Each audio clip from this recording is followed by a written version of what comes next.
Hey YouTube, so I'm here to talk today about burnout. You know, we got a comment on one of our, I think it was on a forum, Broadway Upholstery School forum on Facebook. Somebody said, how do you prevent burnout? How do you prevent getting bored? Because if you're upholstering out there, you know that it can be a very long, tedious day when you're doing certain things. And excitement, especially if you're moving along in your career. Like I think this person was upholstering for maybe 5 or 6 years, so they were getting into that, where they appear to be bored, it's getting boring. So I've never been bored in over 40 years. I've always found something in my career to spice things up.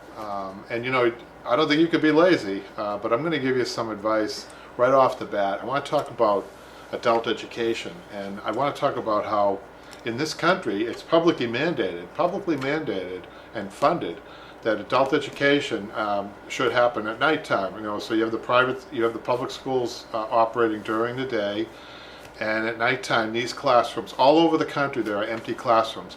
So underutilized, it isn't funny.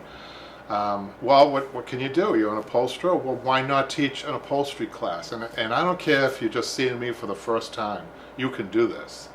And the way to do it, and I know that this sounds like a little bit of self-promoting, but I'm going to do it. BroadwayUpholsterySchool.com, we have the complete kit that you can practice on. You can do that. You can get good at the kit, and then you can offer a class at night in your local adult ed. Usually I would, if I were going to be starting new at this, I would do about 5 or 6 people maybe. You can go on and check that out, check the kit out. In the very least, you might want to get a downloadable copy of Fundamentals of Upholstery and check that out. And I think even with the Fundamentals of Upholstery by itself, if you're creative enough, you may be able to write up a course description. That's all you need to do. All you need to do is just review some of the stuff that we have on the site. Review the YouTube channel too. Come up with a class. There's so many creative people out there. Come up with a class that will suit you. But I should tell you though, you're only as good as how many people you have signed up. Some of them have minimum people, that you need. So if you're offering a class for 6, it might be 4. But what you can do is negotiate with them. If you have 2 people, just to start up, it might only draw a small amount of people. But it's your personality and your creativity and the materials that you're using that are going to sell the class. And you'd be surprised. When I was teaching adult ed, when I first started, I was in a very popular adult ed system where they really had a good program, good catalog going. But I think upholstery can be taught in any one of these programs. You see, it's like I said, so underutilized. It's not funny. Some towns only have like a small poster size, that they drop in the mail. Some towns and cities have big catalogs, like with glossy print. It really looks nice. I don't think it really matters for you. I think that you're as good as what you're offering when you're doing this.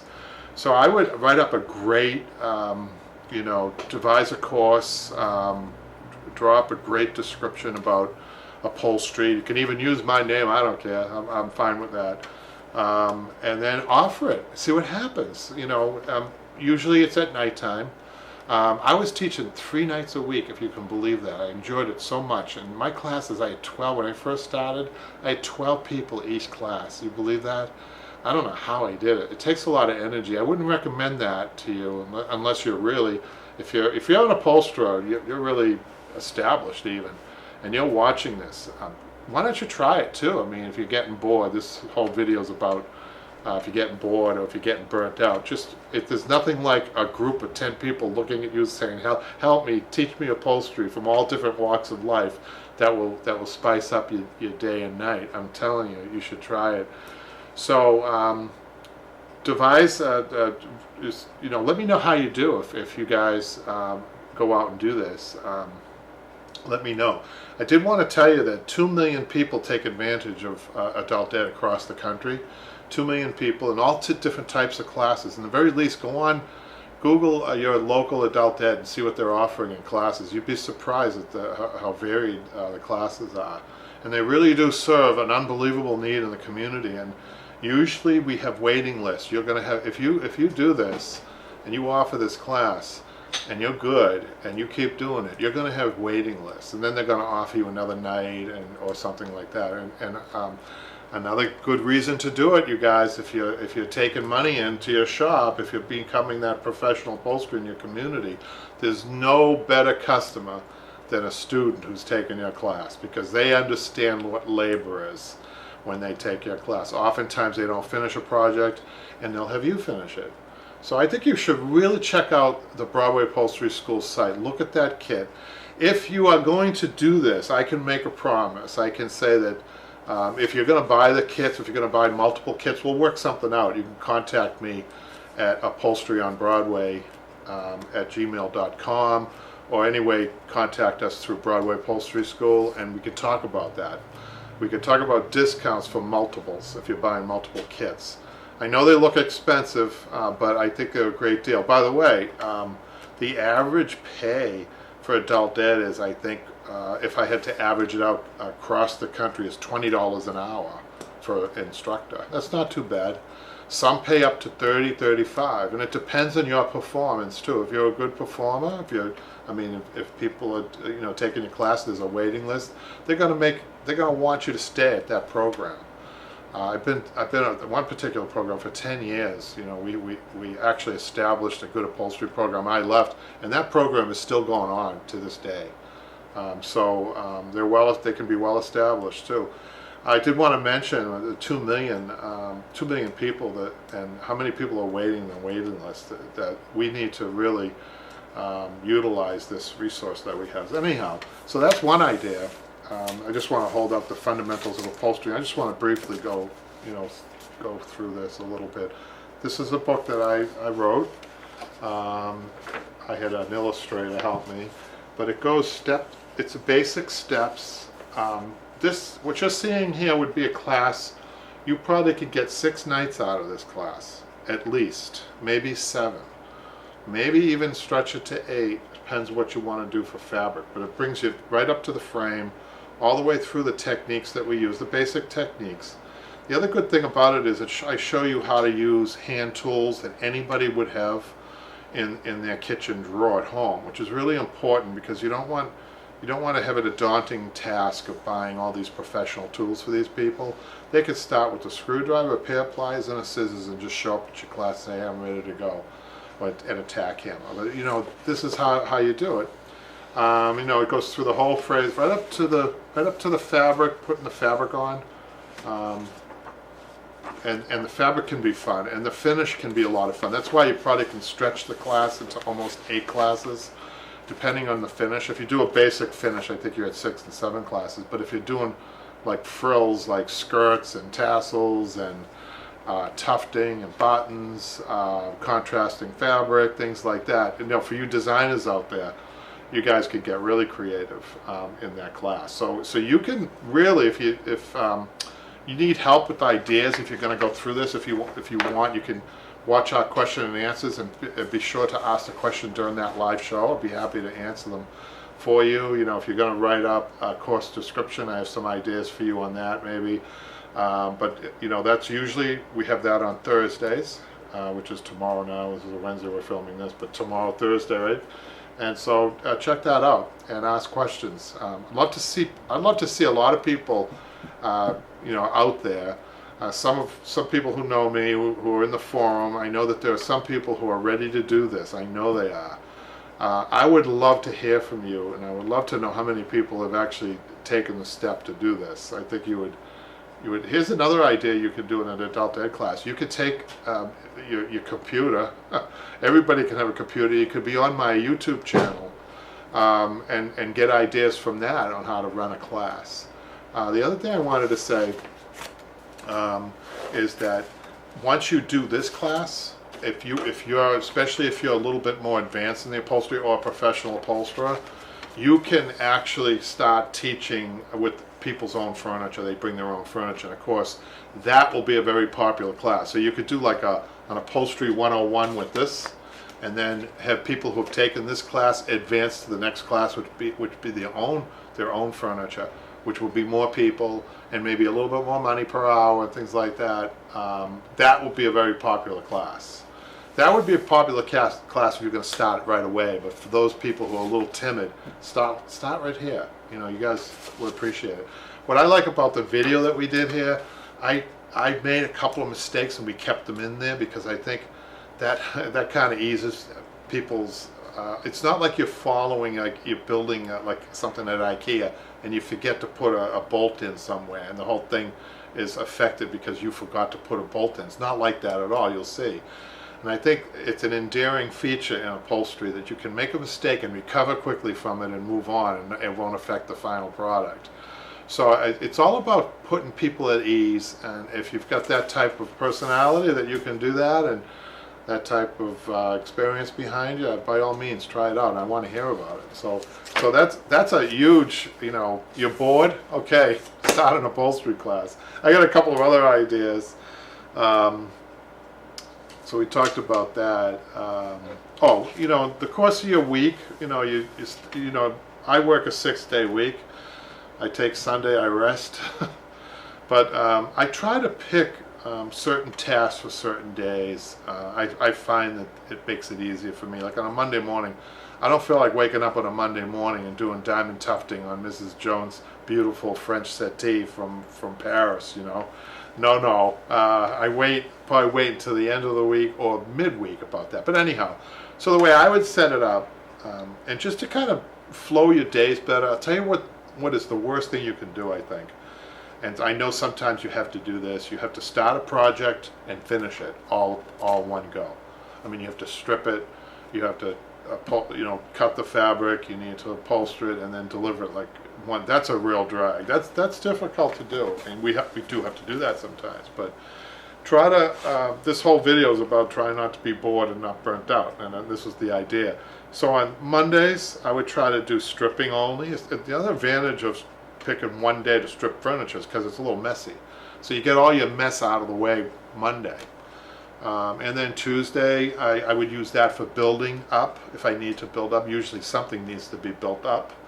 And that means you're using, materials like cotton and webbing and things like that. Wednesdays, you're probably getting into the upholstery and you're starting to upholster things, or cutting the fabric, or sewing, or upholstering. And then you're gonna go into Thursday like that too. So you're gonna be upholstering at least 2 days like that. And then Friday is like I try to reserve Fridays for like delivering and maybe sales. And so it's all different. And then Saturday, of course, Saturday is a huge retail day, I think, for most people. So you keep Saturday open to do very light work, but expect the phone, hopefully, if you've got a viable business, to be ringing or people to be coming in and things like that. So that's my week, really. I try to separate it out like that, So let's see. Oh, the other thing too is. I know I'm taking. I hope people aren't offended by this at the shop, but I'm going to say it. I'm going to say, start a Facebook page. Start a fan page, documenting your work. That is really kind of fun. I think everybody can do that now with the cell phone. You get a stand and you document yourself in the work. We have some people on the forum. You check out the Broadway Upholstery forum. You check out what Pam has posted. She's really good at documenting her work and showing the steps, and she asks really good questions because she's definitely she's moved in her career. I met her years ago in an adult ed class. So and then she has taken the step. She was in corporate. She's taken the step to open up her own upholstery business, and I think she seems happy. So I would really highly recommend the upholstery industry to people. So the YouTube channel, that's a little something. We have our own YouTube channel. We've been at it for 10 years, and let me tell you, that is fun, but it's work. So try not to let that get in the way of the other stuff, though. I think the timing is everything, right, in life. I mean, if you want, I've noticed that there are newcomers, Patrick, to the YouTube, younger people who are showing how to do things, which is terrific. We love that, we've been doing it for a long time, and we like it too. But I think the other steps before that, Patrick, would be maybe getting used to camera work and angles and things like that. I mean, we do a lot. That's fun, by the way. That's a good thing for me. You know, you talk about boring and burnt out sometimes.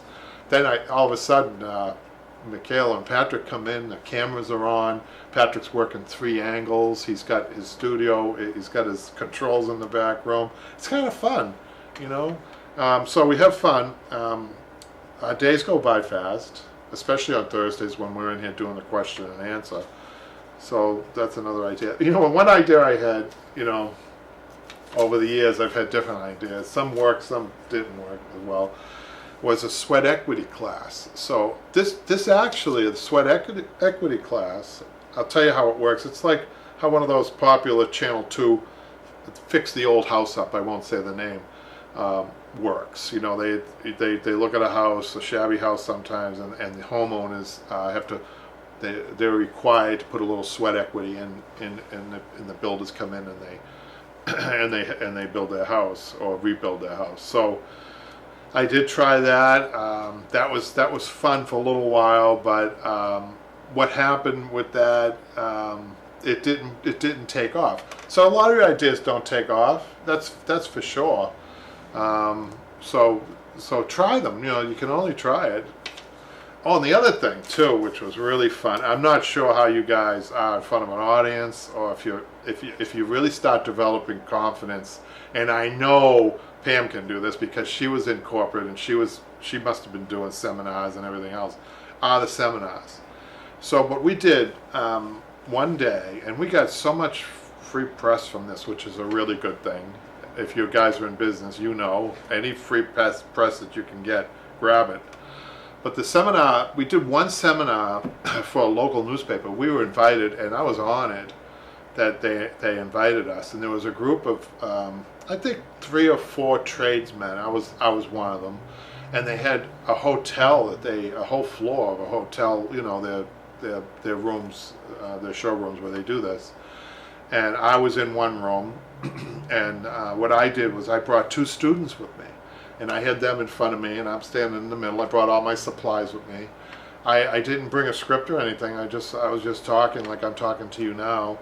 And but my props were my students, who were really kind enough to come, and it was really actually kind of fun to have them up there. If it was just me, I'd probably be so boring. But the 2 students, I handpicked them, by the way. They were up there, you know, upholstering away and asking questions. And then the audience. I think we had about, 30 people, I think maybe, about 30 people, which was good. So we were told afterwards, you know, we went into history and testimonials and things like that. We had fun. We were told that that was the best one they had, the best presentation that they had. And so what we did with that is we had the film, we filmed that. So we got a lot of, I think that was probably 5 years ago, and I still think we're getting you know, legs from that. I mean, it's still being shown, people are interested, you know, and this all just translates into you may get a customer or 2 from this, you know, too, or maybe more. So the other thing, to prevent burnout, right, that's what this video is all about, is to find those free press stories and to be creative doing that. So I'll give you some examples. I had a chair come to me. It was actually Napoleon's chair. So I did a little article on that. That got a lot of, you know, buzz, as they say. Currently, I have John Belushi's sofa in shop. So that was interesting. I think we did a story there, local story. And the worldwide audience that we have with the YouTube is fantastic. And we just heard from somebody from Egypt or somewhere exotic like that commenting on one of our videos. So, well, that's it. I mean, that's I gave you so many good ideas, I think. Some work, some haven't. Some take more energy than others. You may not realize it. You may think some things are a waste of time.